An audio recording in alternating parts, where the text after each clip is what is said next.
फैसल चौधरी साहब इमरान खान साहब की लीगल टीम में शामिल थे, फिर बताया गया कि उनको निकाल दिया गया। लेकिन अलीमा खान साहिबा कहती हैं कि उनकी अभी भी इमरान खान से मुलाकात होती है और ये मुलाकात वो इस्टेब्लिशमेंट का पैगाम खान साहब के लिए लेकर जाते हैं। जो भी ये शख्स है कि उसका भाई है, ये दरहकीकत वो पीटीआई के नहीं, ये इस्टेब्लिशमेंट के लोग हैं जिनको प्लांट किया जाता है।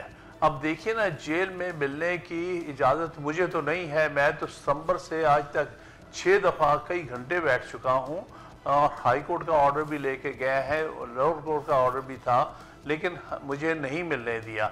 इसी तरह मुझे काजी अनवर साहब कह रहे थे कि मैं वहाँ पर होके आया हूँ, हाई कोर्ट का ऑर्डर लिया हुआ था, लेकिन उन्होंने मुझे मिलने तक नहीं दिया और बड़ी देर बिठाए रखा। हालांकि वो बेचारे उम्र की ज़ईफ़ी की वजह से काफ़ी सारे मसाइल में हैं। तो कहने का मतलब ये है कि जो सही लोग हैं, जो उनको सही मशवरा दे सकते हैं, उनको वो मिलने नहीं देते। सब्सक्राइब करें और बेल दबाएं ताकि कोई खबर रह न जाए।